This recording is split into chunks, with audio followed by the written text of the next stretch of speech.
Welcome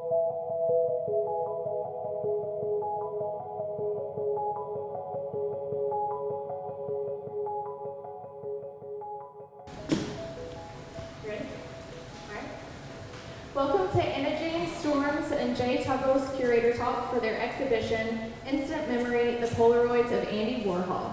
For any centenary students that are here and want passport points, we have a sign-in sheet at the front desk. My name is Alyssa Klaus, and I'm the director of the Meadows Museum. And I'm so happy to have Anna Jane and Jay to have curated this show for the museum's Project Space Gallery through the month of April. The space rotates monthly, featuring a variety of local artists and curators, and while the space has now featured the work of 6 local artists, this is the very first time that we've had guest curators. Anna Jane Storms is a junior visual arts major at Centenary with a concentration in arts management. Anna Jane is the editor-in-chief and media head of Pandora Magazine, a student-run art and literary magazine at Centenary, and also serves as an honor court justice. Jay Tuggle is a freshman at Centenary and has not declared a major yet. Jay participated in the Bossier Parish Talented Arts Program's Visual Art Department for 8 years and has had pieces displayed in local art shows about twice a year and currently writes for the editorial team under the Storyport imprint of the Centenary Press. Anna Jane and Jay will now give an introduction to their exhibition and their curatorial process, and then we will open it up to Q&A at the end. And following the talk, we will have refreshments in the hallway, and the gallery will be open for viewing if anyone hasn't had a chance to see it yet. And before we get started, I just wanted to recognize someone else in the audience that did a lot of research on the Warhol Polaroids last semester, Brianna Siedenberg. So thank you for all the research that you did to make this show possible. Hi everyone, thank you all so much for coming. I'm Anna Jane. So I guess we're gonna kind of start with the inspiration behind the exhibit. And Alyssa was very nice and asked me to do one when I was a student worker and planning it last fall. I had just done an exhibit at the Norton. And so I was like, oh, what can I do? And I had never really worked with a permanent collection before, so there were a lot of options. And I kind of just asked her, I was like, show me the cool stuff. I was like, what's the most interesting thing we have? And she was like, well, we have this, and we have this, and we have this. And she showed me the book of Polaroids, and I was like, this is so cool. I was like, and that's a name that people will recognize. I thought it would be good, especially to like draw people into the museum, especially people our age, students. And then kind of just quite a few things happened at the same time that really made me want to juxtapose kind of today's obsession with film photography and Andy Warhol's film photography. So I decided, my best friend and I, this year we decided that we were just gonna get disposable cameras all year. We're gonna print them out. We have only like printed out one camera. I've gone through four. And we were gonna print them out on our door. We were gonna place all our mementos on our door. So we were like wristbands and like theater programs and like random pamphlets that people give us on the cap deck. It's just all taped on our door right now.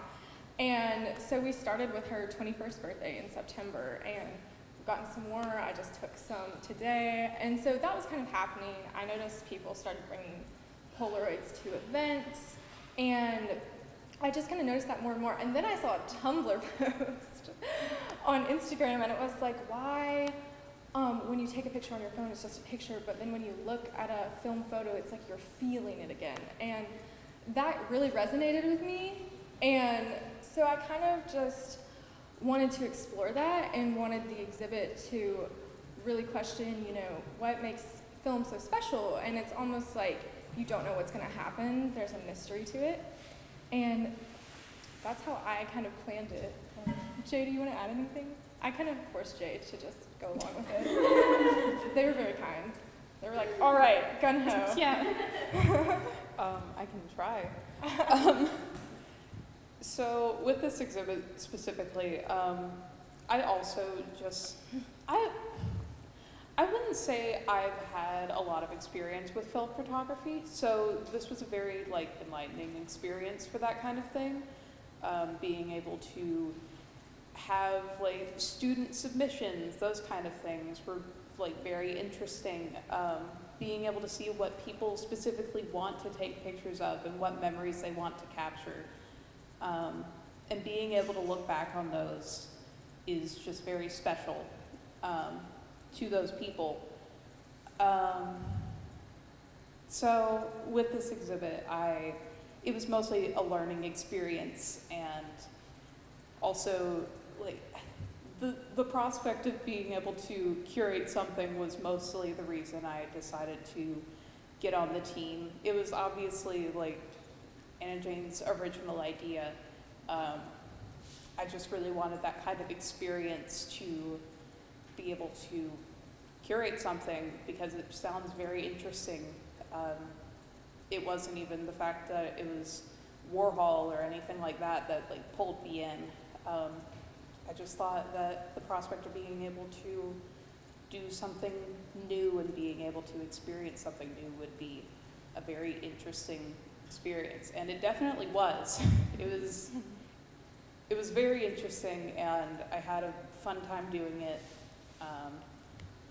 And I called myself an editor throughout most of it, just because I wanted it to be Anna Jane's mostly because it is her idea, and I wanted it to.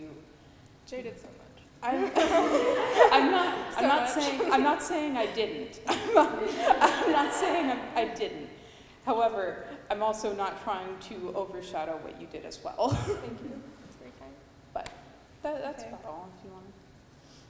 Okay, I feel like we kind of covered the second question. So, what it was like to work with pieces by Andy Warhol, that didn't really hit me until we were actually putting stuff in frames, like putting the photos in frames. And then if you notice, like really close, like it's like a normal Polaroid with the little white frame, but it has like his copyright with his name stamped. And I was like, oh my God.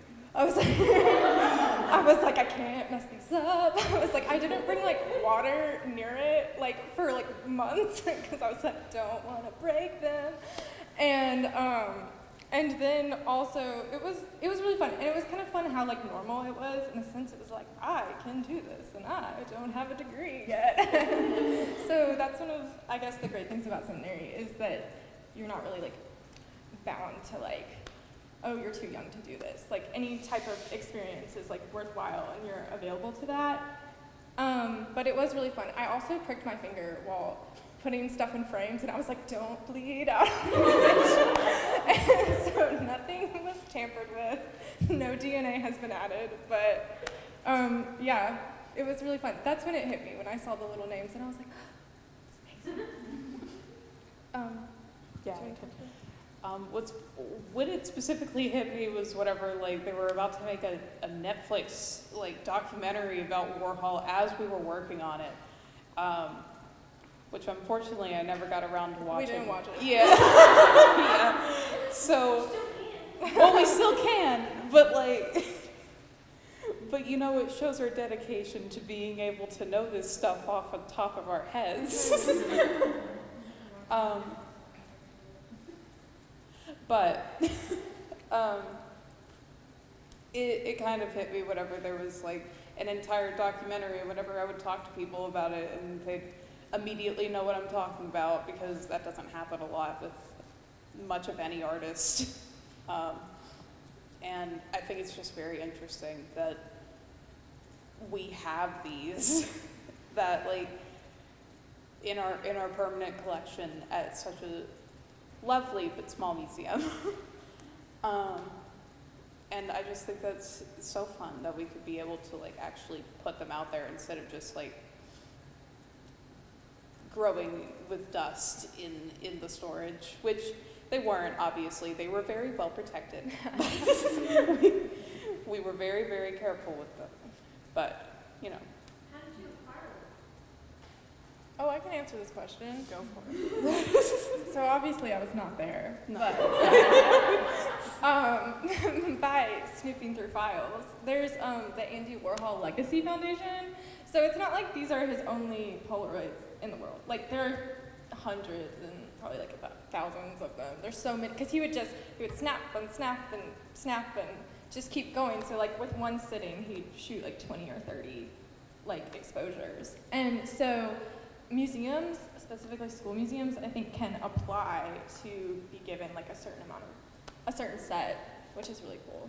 And so, you know, you kind of get random ones, but we also have cool ones. Like we have one of Dolly Parton, it's in there. So yeah, that's how you get them. I'm gonna go to how we picked which photos to include. Search A was really helpful. We kind of looked at composition. There were some where I was just like, oh, that's so fun. We tried to do a mix of, we tried to do as many like everyday objects as we could because we thought that was really interesting. And I noticed myself that when I'm doing photography, sometimes I really like to, if I have a film camera, I really like to just take pictures of like random objects because it just makes them special, it makes them pretty. My friend Natalie, who's here, she got me on the Fuji app, which is, yes, and that app just like makes pictures on your phone look like film photos, and once I downloaded it, I was like, a rock, I was like, a tree, a window, like just the most boring things, and it made it magical. So I wanted to include his photos of everyday objects, as well as, and then the portraits, we were like, tried to make them as different as possible, and just to space this out. I know originally we weren't actually going to do the objects because we were trying to go with like instant memory of like specifically people so that you can like capture someone in time rather than like objects in time.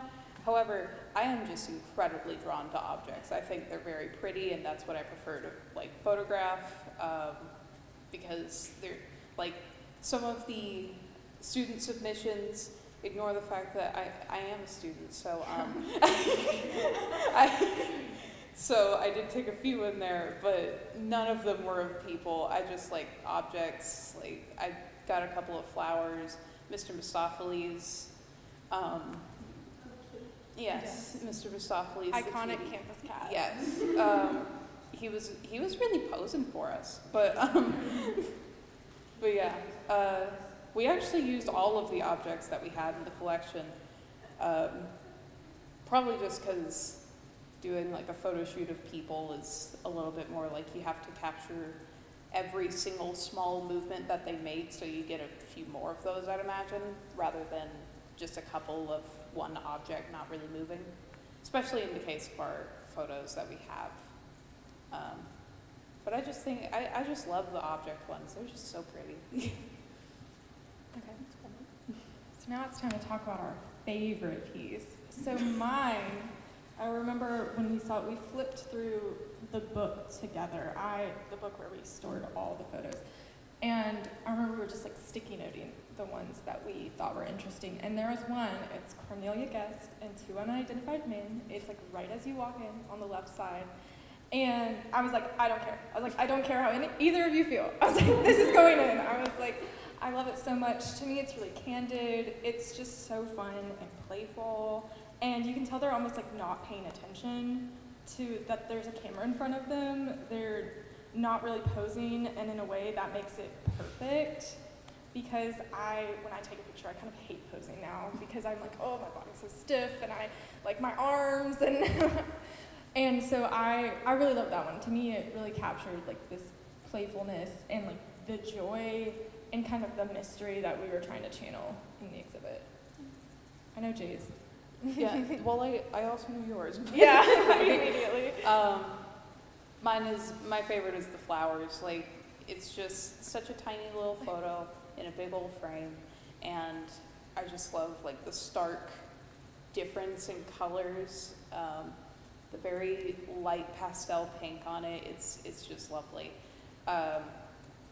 Like I said, I'm just drawn to like objects and nature more than anything.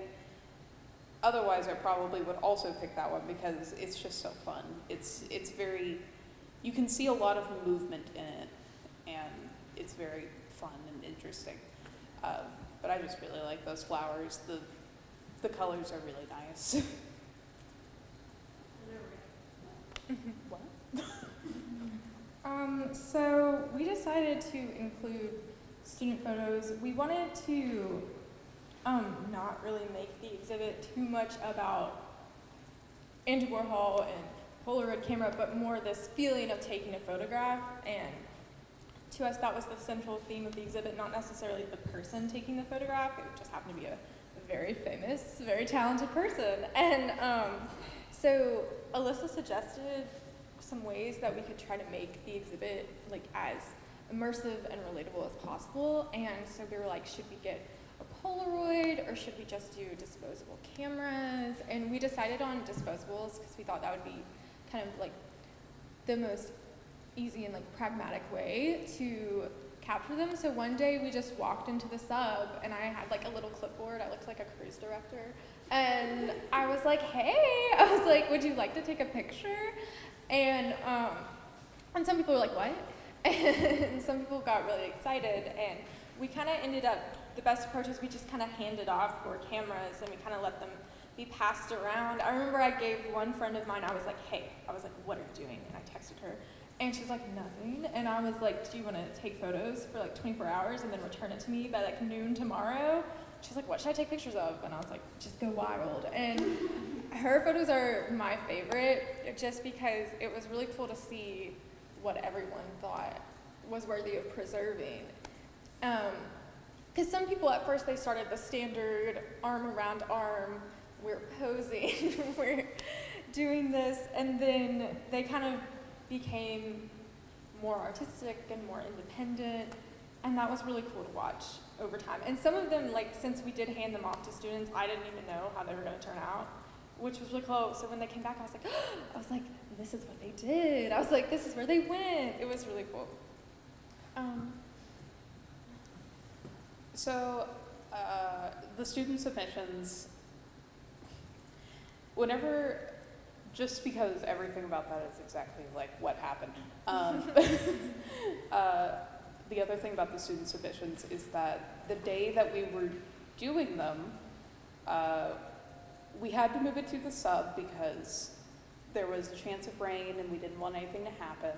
So we moved it to the sub, and then there was also happened to be a Mardi Gras event with tons and tons of lights and colors and things going on, which brought in more people. That's a great thing. However, also during that event, there are tons of lights in different colors, and it highly damaged the photos because of just how much light was coming in from different angles for the photograph. And so you'll see a lot in there that are just kind of like a green mush. And some of them are pretty. Some of them you can like really tell very barely that there is something in there. But a lot of them just kind of look samey and are the same green mush, which can be pretty, and it's like an art in its own way because you don't know how it's going to come out. And we didn't know that it was going to come out like that at all. No one thought it was going to come out like that. But it kind of upset me because like these are photos that people were taking of themselves, and they're not going to be able to see themselves in it and won't be able to preserve that memory by seeing themselves in it. Because a lot of the ones up there, you can't see anyone in them. There is really nothing in some of them, and that's kind of upsetting that we can't like give them back to specific people because we don't know who is in these photos.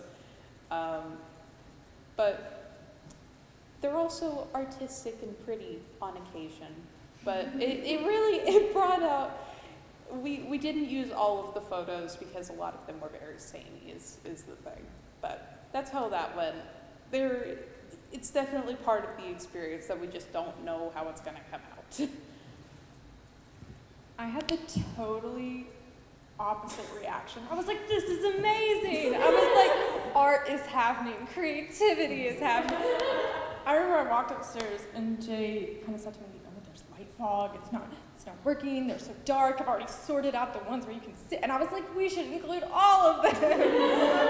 Because to me, I was like, your iPhone is always gonna work. And it was so cool about how some of them are just so dark. Like, I took a picture of myself and I have no idea where it is. I think it's just like dark.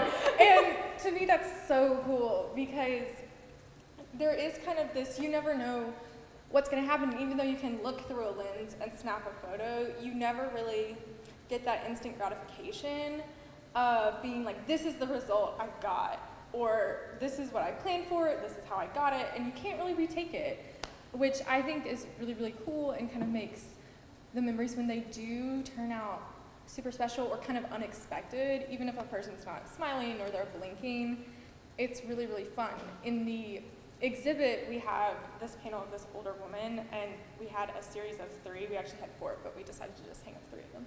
And in the center one, her eyes, she is blinking, so her eyes are closed, and to me that was really reflective of, you know, how you're never going to get a perfect result, but in a way that's what makes it worthwhile.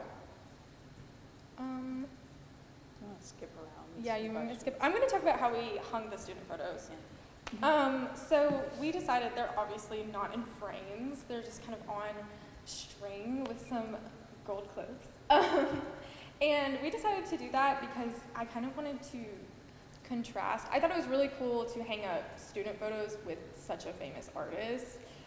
And then we liked hanging them different. To point out, I didn't want people to walk in and be like, why is Greta with Andy? I was like, how did Andy Warhol take a photo of Greta? Like, it doesn't make sense. So I wanted a visual separation for people to just like quickly get, but we also wanted to hang them like as organically as possible. Like, that's how people hang up art in their own rooms, and I wanted to connect it back to, you know, this is still happening and this is how it's happening now. Like, the photos, like, they don't necessarily need to be framed to be special. They can just be taped on your wall. But yeah, do you want to add to that? Not particularly. Okay. So, the hardest, most surprising part of curating this exhibit for me is probably all the math. There's so much math. I need to start studying for the GRE, and this was like good, like an introduction, like back into that. Like, so there's measuring, and I'm like horrible at cutting things and measuring things and like spatial awareness in general. So this is a challenge. This is where Jay was like, got it. I've got a tape measure. I can draw straight lines. I was like, oh, thank goodness. Because I can't. And That's giving me too much credit. no, it was, yeah, there were many like erasing and like redrawing and getting levels. And so that was fun because I had never done the installation process before. And at first it was really, really intimidating to me. I was like, I can't do manual labor. I was like, I don't know how to do this. And then it was fun. It was just like a craft. So I love crafts. The hardest part was definitely the installation. I'm in pain. I am in intense physical pain, and I have been since we put it up. Jay was like on the floor. I was on the floor for a good bit, but mostly because I also had other stuff to do, like during that, and it was a lot. But definitely the hardest part was putting it up because there's only so much I can do after painting a wall and using a drill and like just lots of arm strength, and I don't have that. I can't do that for too long. I can do it for like little short bits, but you know, but it was fun. It was definitely fun. Just in comparison to the last time that I helped put up an exhibit with Florence, we kind of I don't want to say threw around the pictures in comparison to the Warhols, but also we kind of did. we kind of just like threw them around to figure out where we would put them, and we can't exactly do that with the Warhols. So it's a little bit harder, I'd say. But yeah, the math was fine. I was fine with the math. It was just the physical part. But yeah.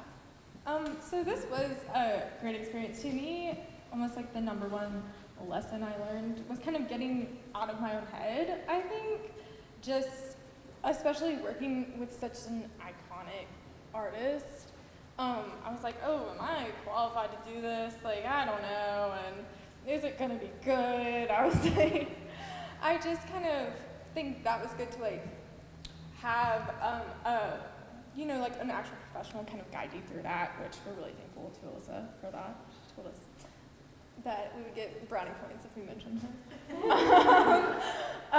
But yeah, to guide you through that, and then also to trust, like, well, how do you want to lay it out? And I was like, I want to lay it out like this. And then she was never like, maybe not. Like, she really let us have a lot of freedom, and the ways in which she like intervened were more like teaching us skills and like recommending like easier ways to do things. She was never like, this doesn't look good, or like, that's a bad idea. So that was really great to kind of just like be a leader in like a creative project.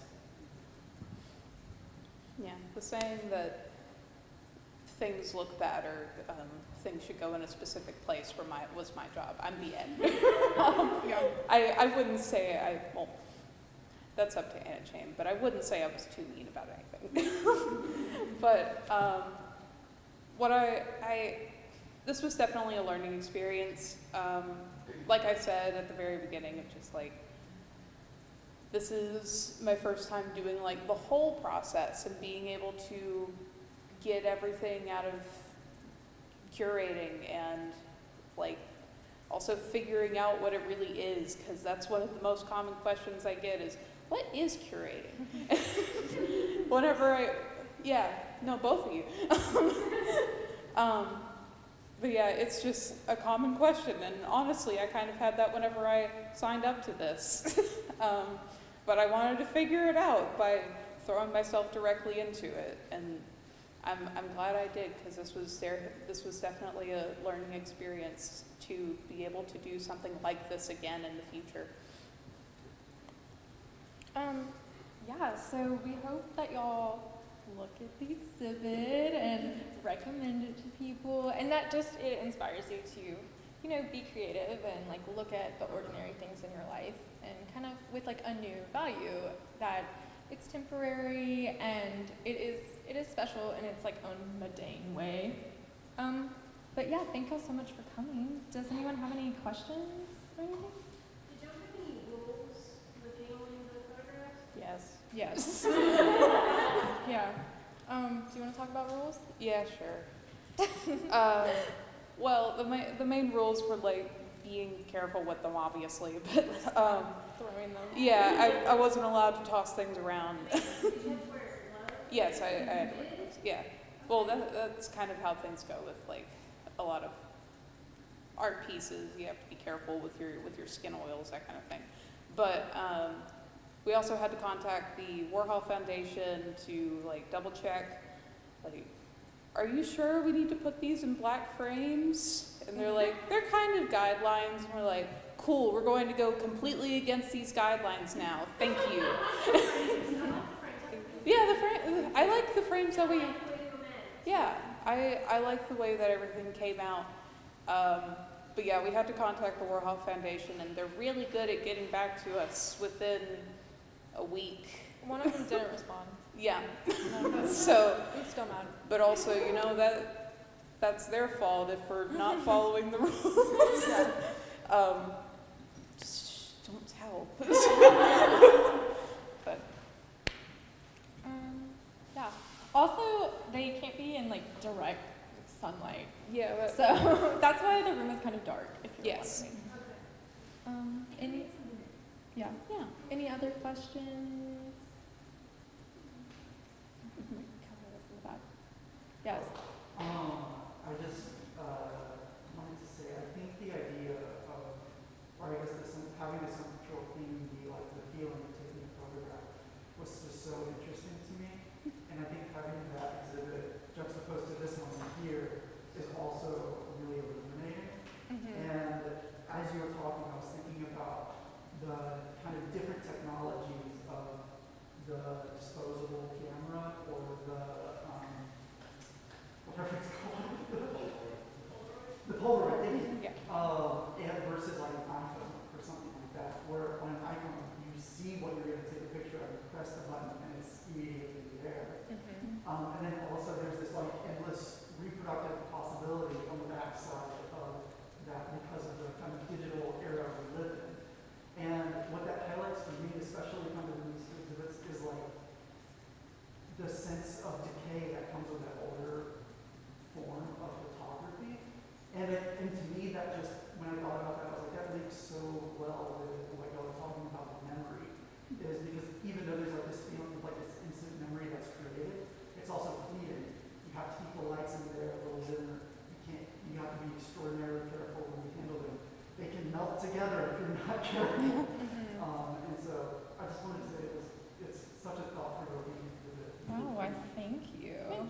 Yeah, I think you mentioned decay.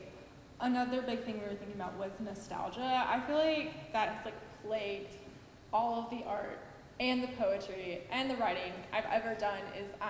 I feel like a lot of people my age are like obsessed with nostalgia. Like on Instagram they'll be like, OO's kids or like 90s kids, and it's like only we remember these TV shows. And so there's like that recurring theme of like, oh, we're like nostalgic for this past like we don't have, that we don't know what was actually like, and in a way that's contributing to the idea of film photography. In a way it makes you seem like, you know, older than you are, or kind of it adds kind of like a mystery to your present that we kind of crave.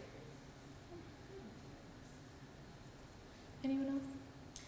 So when you're curating, there's all these decisions that you have to make, and obviously you two know about all of those decisions, but one of them that just came to mind was how we chose to map them, because we did have a conversation about that, and if we wanted to focus in on the picture, or if we wanted to show the edges. So can you talk a little bit about that decision? Do you want to talk about this? Yeah, sure.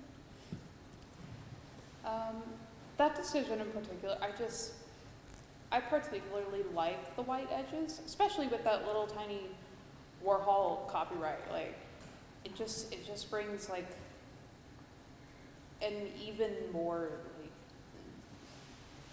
more showing that it's a Polaroid than anything else. Having the white edge, because you don't really get that, as you can see with like the student submissions. Even with disposable cameras, you don't get that white edge. And I just thought that the white edge would be very nice to add in instead of just the photo, especially with the little Warhol copyright. Like it's just a nice touch, honestly. Melo, were you gonna say something? Yeah. I have an esoteric question. Yes. Unsurprisingly. So you're kind of thinking about what emotions are evoked by photography as a medium, particularly non-instantaneous digital photography.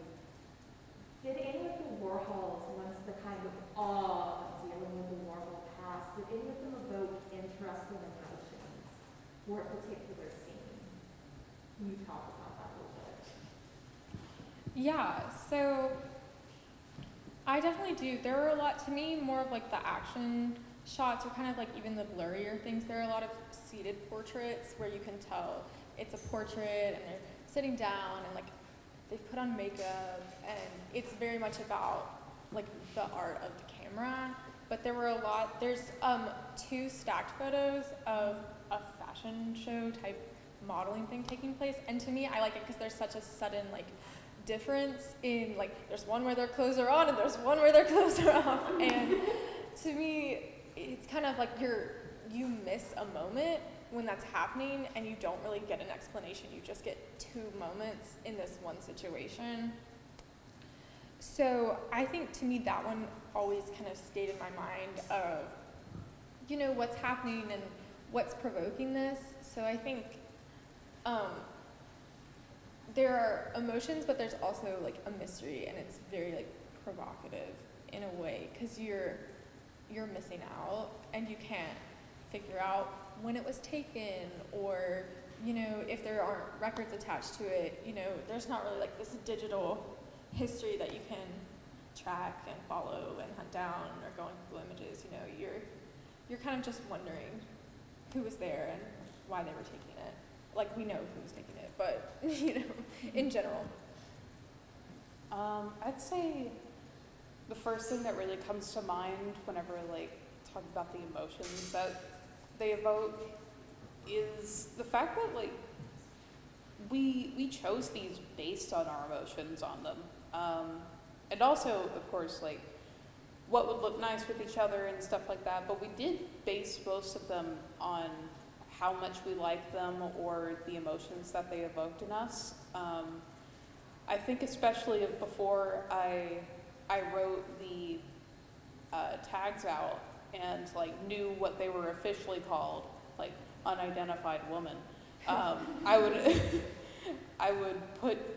we would just call them We had fake names. Yeah, we had fake names like Pale Lady, Funny Guy, and Hairy Man. Hairy Man.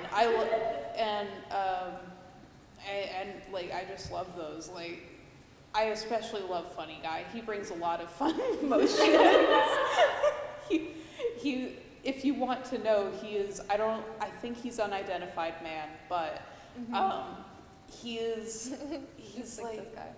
yeah, he's like yeah, he looks like he's having a darling.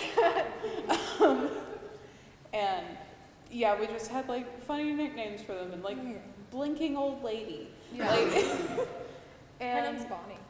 her name is Bonnie. We found that out. Yeah, her name is Bonnie. But yeah, before I was writing them, we had plenty of emotions about them because we just made up names for these people. Like these Polaroids were old friends or something, except if the old friends' names were Funny Guy. Yeah. Yes. Yeah. I have an extension to this question. You said that you feel like they're old friends. Were there any old friends that you didn't want to see, like photographs that you just did not like or had bad I have one.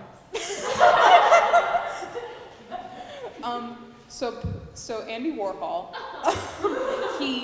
I'm not saying I didn't want to see Andy Warhol. I know where to Yeah, he likes to take pictures of nude models sometimes. And there is one photo of a men's genitalia that is just sitting there. And you have to pass by it every time. And I gotta say, I don't appreciate looking at it every time. Every time. So it didn't make it into the exhibit? No, it didn't make it. I don't think that was one of our considerations at any point in time. But I do know, I don't know if I'm allowed to say that, but whenever I first saw it, it was just complete shock, and I exclaimed exactly what it was.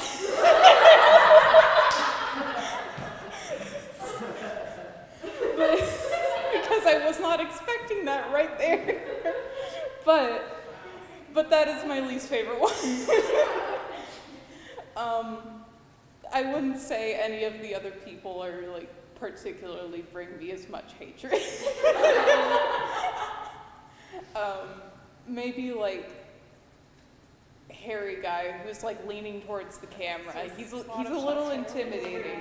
Yeah, he's really hairy, and he's also leaning towards the camera. And some of them, he just looks more serious than others. And I'm not the biggest fan, but like I think he's very interesting to look at, though. Yeah. He doesn't bring me hatred. Anyway. Yeah. I really liked all the people. You could definitely tell that each was a character, especially, at least in Jay and I's mind. Yeah. Each one had a very like distinct, I was like, that's fake Liza Minnelli, and there's not actually Liza Minnelli, she just looks a lot like her. And so they kind of did like have these personalities very quickly, especially the figures that had sets of 3 or 4. They really conveyed a lot in like so little time. But I think the one that I didn't want to include that I think maybe you did was this random landscape. Do you remember that? It's like a field. See, it's not memorable, so we didn't include it, but yeah. I don't remember. There was a field. I didn't really like it. It didn't really. I probably liked it because it was a field. Like, but yeah. Anything else? Yes. What advice would you give to students who are interested in curating? I think 2 things. Make a schedule. I love schedules. I'm a master planner. But so one of the first things I asked Alyssa, I was like, can we please make a calendar to make sure we have everything done on time? Because there are some things that you don't think about, and then if you have hiccups down the road, but that kind of is relatable to any field, is get a day planner and figure out your deadlines. But the second thing is, if you are curating something, you have to be invested, emotionally invested, whether it's through like loving a work or like almost hating it. Like the worst thing is if you're indifferent, you don't care. Because when you care about something, you can make other people care about it, because people are attracted to passion. It was advice to any students. Okay. Since this was my very first time doing this kind of thing, besides like my little help with my sister's exhibit, all I could, honestly, the first thing that came to mind was like, take painkillers before putting it up. Start lifting weights. Start painting walls just for fun. But that might just be me. But like, it really is about the passion, and also being able to identify what other people will identify with. Because obviously it's not all about what you like, because there's tons of different people out there. And obviously you can put just what you like. I'm sure people that don't like it will find something in there, but like, I think we had a good variety of photos to appeal to a wide audience, and I would say for anyone trying to do this, to also do that, to appeal to a bunch of people with your work, and not just to yourself, or do it to yourself. That's cool too. Also podcasts. I feel like we all, Yeah. during like when we were like cutting things and framing things, we all got very into podcasts. Yeah. So that's a good thing to get into. I read a whole book. Yeah. Yeah. Anything else? Anyone? Okay. Thank you all so much. We're done.